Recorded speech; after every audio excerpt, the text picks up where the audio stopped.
This is Creepy, a podcast dedicated to sharing the most famous, chilling, and disturbing creepypastas and urban legends in the world. Whether these stories truly happened or are simply fabrications is for you to decide. These stories may contain graphic depictions of violence and explicit language. Listener discretion is advised.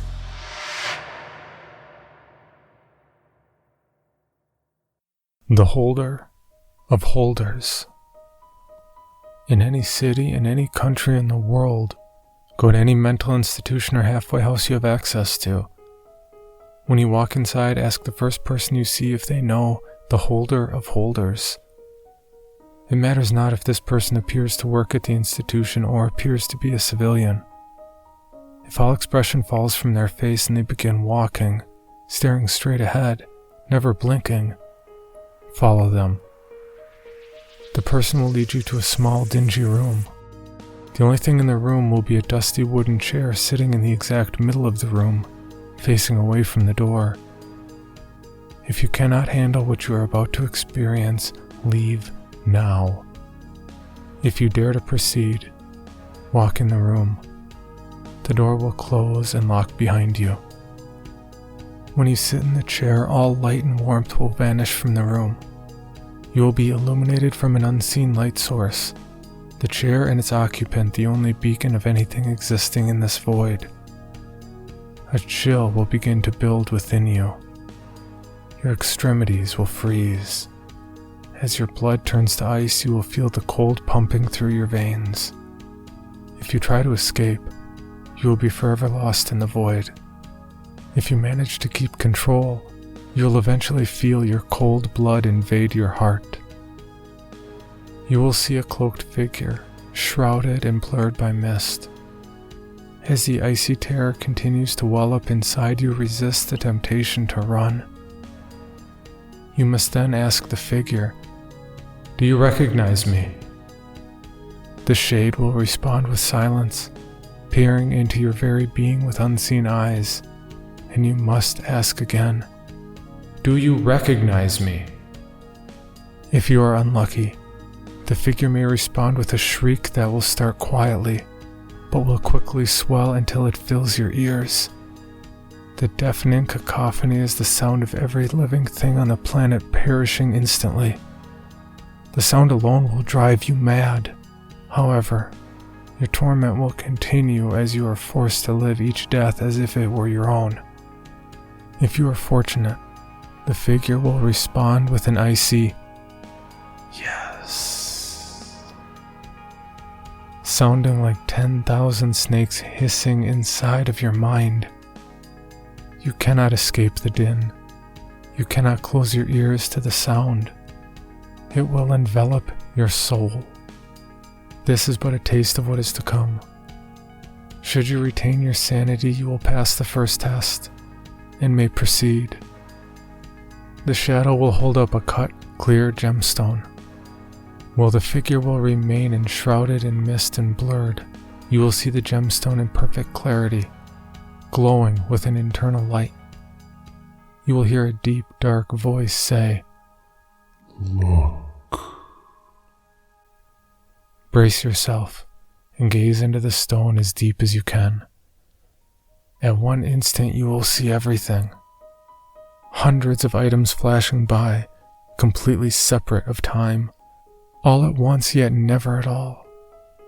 Ordeals, tests of worthiness appearing simultaneously yet each one separate. Chaos. You will see figures walking into mental institutions and halfway houses throughout the world, each at a different time, each right now. They will be looking for you. You know why they have come. You know what they want. You hold what they seek. At the same time, at the same instant, as this knowledge is forced into you in a fraction of a second, you will also see a figure sitting on a dusty wooden chair, the only thing illuminated in a black void. The faceless figure, blurred in mist, will ask you, Do you recognize me? You will not be able to answer. The figure will be obscured beyond recognition. The figure will ask again, do you recognize me? And as it does so, the image will sharpen, and you will be able to see a face. If the shock of the revelation is too much for you to handle, and if you cannot answer, you will find yourself torn apart in time, your soul spread across the planet, vague bits of it remaining cohesive in mental institutions and halfway houses in terrifying bits of disconnected consciousness. If you haven't been driven mad yet, and if you can recognize yourself sitting in the chair, answer, yes. If you manage to retain your sanity throughout this ordeal, you will lose yourself in a flash of white. As the brightness encompassing you subsides, you will find yourself sitting in a dusty wooden chair, in the pitch-black room, gazing into a clear, flawless, floating gemstone. It is now too late. You have chosen to leave empty-handed. The moment you stand from the chair, all of the knowledge you witnessed will flood into your mind at once, driving you completely mad.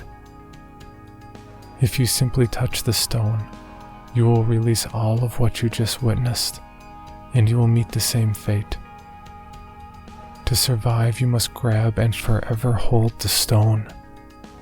If you can manage to hold the stone tight, you may stand and walk away freely. Be warned, should you ever let go of the stone, all of what you have seen, all of the fates of those who have not made it as far as you, will be yours to savor for eternity. The knowledge of the holders is object 442 of 538. You know where they are. You know why they are. You know what will happen when they all come together. You know the futility of trying to keep them apart. For more information, including pictures and videos of the stories told on this podcast, or to suggest stories for future episodes, please visit us at CreepyPod on Twitter, Instagram, and Facebook, or email us at creepypod@gmail.com. All stories told on this podcast can be found at creepypastawikia.com and are protected by a Creative Commons license.